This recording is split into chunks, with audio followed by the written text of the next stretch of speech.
সমুদ্রের অপর প্রান্তে গিয়ে আমরা দিনের ঝান্ডা উড্ডীন করতাম। 12.5 লক্ষ বর্গ মাইল থেকে অর্ধেকটা পৃথিবী পর্যন্ত, পৃথিবীর এক প্রান্ত থেকে আরেক প্রান্ত পর্যন্ত, সমুদ্রের তীর থেকে জঙ্গলের গভীর অঞ্চল পর্যন্ত, যতদূর পর্যন্ত মানুষের ঘোড়া যেতে পারে গোটা অর্থ জাহানে কালেমার পতাকা উড্ডীন করেছিলেন সাহাবায়ে কেরাম। মুহতারাম হাজিরিন, সেই বিজয়ের ধারা আস্তে আস্তে আজ তোমার এবং আমার এই বাংলাদেশ পর্যন্ত সেই সোনালী যুগে কালেমার পতাকা এসে পৌঁছে গিয়েছে। সুতরাং দুনিয়ার মুসলমান, বাংলাদেশের আজকের এই নতুন প্রজন্মের যুবক সন্তানদেরকে আমি বিশেষ করে বলতে চাই, ঠিক তদ্রুপ আমার নবীর আদর্শের অনুসরণ করে আমাদের পূর্বপুরুষগণ, আমাদের বাপ-দাদারা আমাদের জন্য এই জমিন, এই যে মাটিতে আমরা বসে আছি, এই মাটি আমার সিজদার মাটি, এই মাটি আমার জায়নামাজের মাটি, এই মাটি ইসলামের মাটি, এই মাটি ইসলামের ঘাঁটি। আল্লাহর দ্বীন কায়েম করবার জন্য এই মাটিটা আমাদের পূর্বপুরুষরা ক্রয় করেছিল, টাকা দিয়ে নয়, ঘাম, অশ্রু, রক্ত দিয়ে মাটি কিনে দিয়ে গেছে আমাদের জন্য। মুক্তির রাজপথ, ইসলামী খেলাফত, ঝুলন্তদের দিন শেষ, খেলাফতের বাংলাদেশ, শরীফের আস্তানা।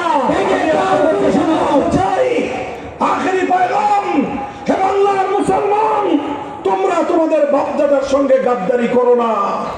হে বাংলার যুবক প্রজন্ম, তোমাদের পূর্বপুরুষদের ত্যাগের কোরবানি মাটি হয়ে যেতে দিও না।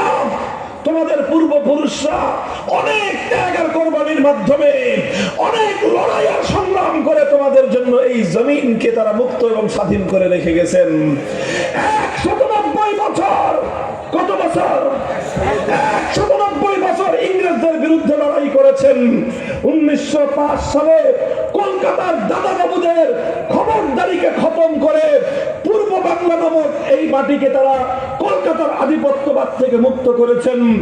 রবীন্দ্রনাথ ঠাকুর সহ উগ্র হিন্দুত্ববাদী সাম্প্রদায়িক গোষ্ঠী সহিংস আন্দোলনের মাধ্যমে আমার এই বাংলার মুসলমানদেরকে তারা তাদের করতলগত করার চেষ্টা চালিয়েছিল। এই জন্য আমাদের বাপ-দাদারা 1947 সালে দিল্লিকে লাল কার্ড দেখিয়ে বাংলার মাটিকে দিল্লির আধিপত্য এবং গোলামি থেকে মুক্ত করেছিলেন। তারা বলেছিলেন মুসলমানদের ভূমিতে ইসলাম কায়েম হবে, মুসলমানদের জমিনে ইসলাম ছাড়া অন্য কিছু চলতে পারে না। 47 সালে মুসলমানদের জন্য আলাদা ভূমি হলো। দুর্ভাগ্যজনক ভাবে পশ্চিম পাকিস্তানিরা গাদ্দারি করলো। 24 বছর পর্যন্ত যে মাটি ইসলামের জন্য মুক্ত হয়েছিল, যেই দেশটা ইসলামের জন্য স্বাধীন হয়েছিল, 24 বছর পর্যন্ত পশ্চিম পাকিস্তানের খান পাঠানের গোষ্ঠী ওরা সেই আল্লাহর দ্বীন এবং কোরআনের শাসন বাস্তবায়ন করে নাই।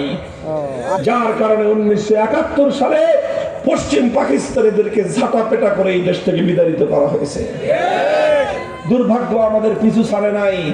71-এর মুক্তিযুদ্ধের পর মনে করেছিল এই দেশটা জুলুম এবং বৈষম্য মুক্ত হবে।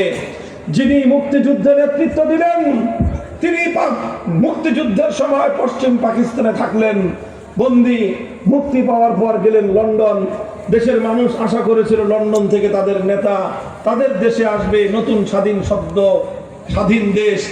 কিন্তু তাদের নেতা জাতিকে হতাশ করে তার প্লেন দেশের স্বাধীন মাটিতে নয়, বরং দেশের স্বাধীন মাটিতে আসার আগে নয়াদিল্লিতে ল্যান্ড করলো।